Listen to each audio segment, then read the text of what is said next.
सुभद्रा कुमारी चौहान जी की कहानी दुराचारी। कथावाचक निधि सहगल। पंडित राम सेवक के हाथ से सुमरनी गिर पड़ी।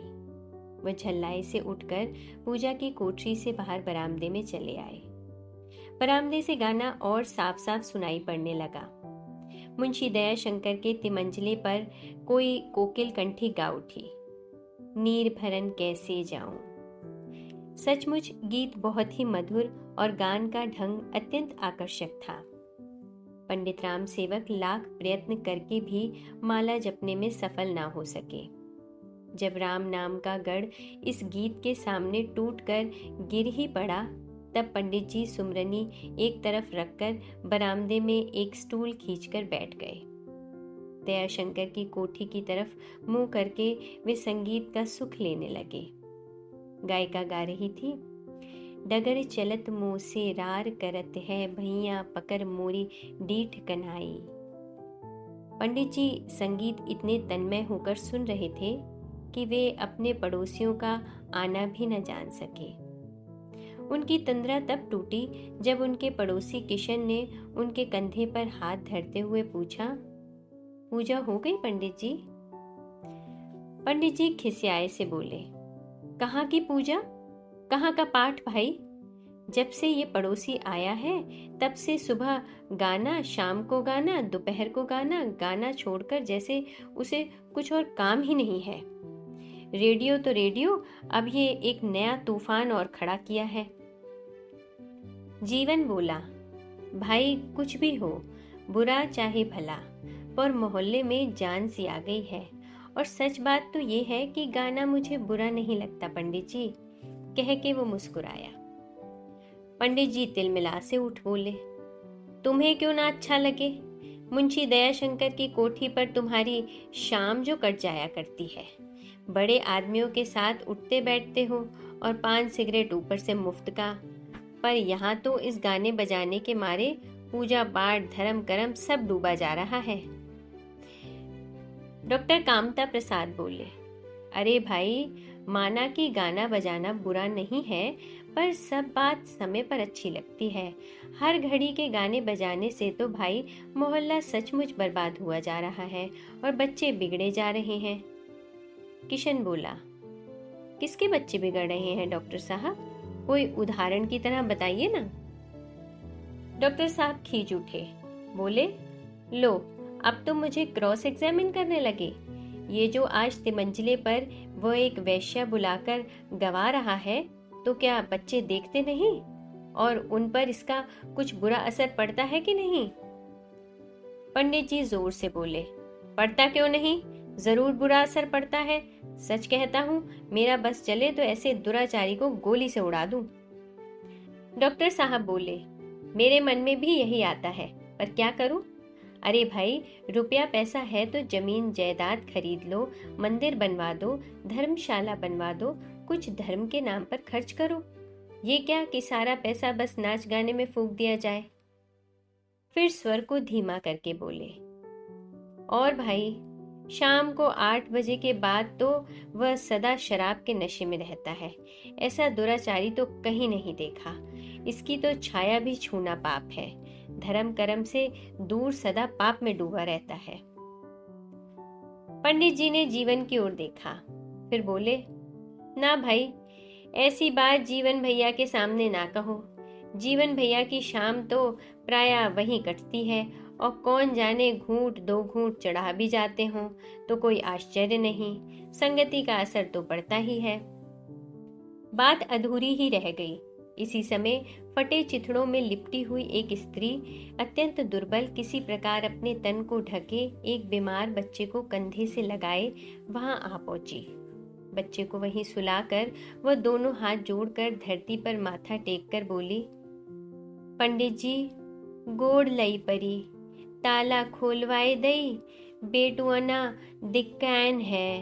या परदेस माँ हम कहाँ जाई, काल परों तक कोठरिया के किरावा जरूर दे देब, आज कतहु नहीं पाएन। पंडित जी उसे झिड़कते हुए बोले, जब तक किराया नहीं लाएगी ताला नहीं खुलेगा। आजकल करते करते 15 दिन तो हो गए। जा निकल, नहीं तो ठोकर मारकर निकलवा दूंगा। स्त्री फिर गिड़गिड़ाई, बेटुअना जड़ाए के मर जाई मालिक, जब ओढ़े बिछावे ते बितरे बंद हो गया है। दया करी मालिक, जानो आपे के जियाए जियत लाग हम। पंडित जी ने उसे एक जोर से झिड़की दी। बोले, जा अभी निकल जा, तेरा और तेरे बच्चे का मैंने ठेका नहीं लिया है। मरे चाहे जिए, जब तक किराया नहीं लाती कंपाउंड के भीतर पैर मत रखना। स्त्री रोती हुई अपने बीमार बच्चे को उठाकर बाहर चली गई। न जाने क्या सोचकर जीवन भी उसी स्त्री के पीछे उठकर चला गया। शायद एक गरीबनी के प्रति इतनी कठोरता उससे सही नहीं गई। जीवन के जाते ही पंडित जी किशन और डॉक्टर साहब की तरफ मुखातिब होकर बोले, बदमाश है साली, जब तक इनके साथ इस तरह से पेश ना हो तो किराया देते ही नहीं। ये नहीं कि इनके पास है नहीं है, पर देने की नीयत नहीं है। रोज चाय पीती है, दूध शक्कर के लिए पैसे आ जाते हैं, पर किराए के लिए सदा यही रोना रहता है। किशन के अंदर जैसे कुछ दुख सा रहा था, वो कुछ बोला नहीं। डॉक्टर साहब, हाँ, रीवा वाले बदमाश होते ही हैं, कहकर चुप हो गए। वे भी मकान मालिक थे। किराया वसूली में उन्हें भी अड़चन आती थी और प्रायः यही होके रहता था। जब मजदूर अपना ताला बंद करके मजदूरी करने जाते, तब उन गरीब मजदूरों के कमजोर तालों पर इन मकान मालिकों के मजबूत ताले पड़ जाते, और जब तक वह मजदूर, फिर वह स्त्री हो या पुरुष, किराए की रकम ना लाके दे दे, मकान मालिक का ताला नहीं खुलता था। फिर वह रकम चाहे वह चोरी करके लावे, चाहे अपने को बेचकर। यदि किसी प्रकार भी किराए की रकम नहीं जुटा पाता था, तो चाहे बरसात हो चाहे सर्दी, उस गरीब को आसमान की छाया के नीचे ही रहना पड़ता था। किशन और डॉक्टर साहब उठकर जाने को ही थे कि एक और दुबला पतला बूढ़ा व्यक्ति तिलक लगाए लाठी के सहारे आकर खड़ा हो गया। डॉक्टर साहब और किशन के सामने कहने में कुछ संकोच का अनुभव करते हुए भी न जाने क्या सोचकर बोला, मालिक, आज बड़ी आफत में पड़ गया हूँ। 10 रुपयों की बहुत जरूरत है। बहू को बाल बच्चा हुआ था, बुखार आ गया था, अब हवा लग गई है तो अब अरबर बकती है, बहुत गाफिल है। मेम आई थी देखने, 10 रुपए की दवा लिख गई है। आज का काम चला दो मालिक, आप ही का भरोसा है। पंडित जी ने बूढ़े की ओर घूर कर देखा। बोले, कोई जेवर लाए हो दीनू पंडित, या वैसे ही रुपया लेने आए हो? अभी तो पहले के रुपए भी पड़े हैं, एक ढेला ब्याज तक नहीं मिला है। तीनों सिटपिटा सा गया। बोला, जेवर एवर हम गरीबों के पास कहाँ है मालिक? आप सहारा ना देंगे तो वो मर जाएगी, आप ही उसे जिलाइए। जिंदगी भर आपकी गुलामी करूंगा मालिक। पंडित जी झिड़कते हुए बोले, जेवर नहीं था तो फिर क्यों हाथ झुलाते हुए चले आए? जाओ रास्ता नापो, और ये सुन लो, पिछला रुपया मैं ब्याज के 7 दिन के अंदर नहीं चुका दिया तो अदालत के जरिए वसूल करूंगा, समझे? बूढ़ा दीनू हताश होकर चला। पंडित जी खींचकर बोले, सुबह से शाम तक ये साले रुपया ही मांगने आते हैं, लौटाने के बखत जान पर आती है। किशन और डॉक्टर साहब नमस्ते कर कर चले गए। उनके मन में क्या था कौन जाने।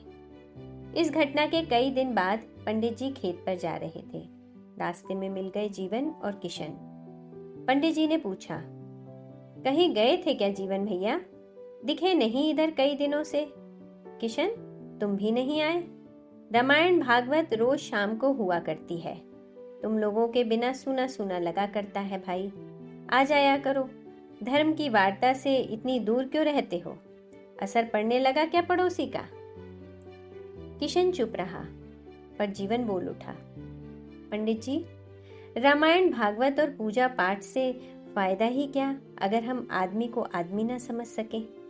मैं तो रामायण भागवत का पाठ करता नहीं, पर आदमी को आदमी समझता हूँ। भगवान मंदिरों में नहीं, हम आप और गरीबों में है। पर किराए के लिए उस दिन जैसा जो कुछ आपने उस गरीब स्त्री के साथ किया वो उचित ना था।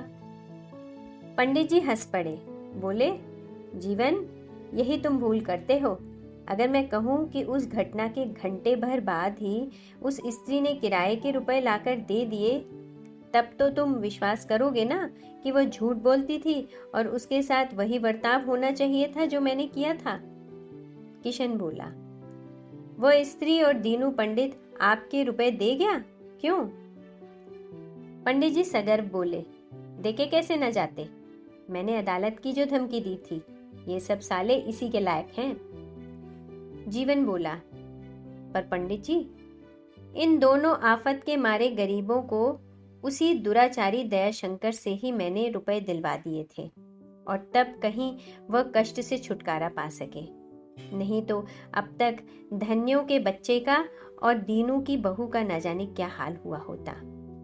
शायद दीनू तो अदालत के चक्कर काटता होता और धन्यो बच्चे को दफना चुकी होती, परंतु एक दुराचारी ने उन्हें उबार लिया। मेरी राय में तो आप सरीखे सदाचारियों से ये दुराचारी कहीं अच्छा। सुभद्रा कुमारी चौहान जी की कहानी दुराचारी। कथावाचक निधि सहगल।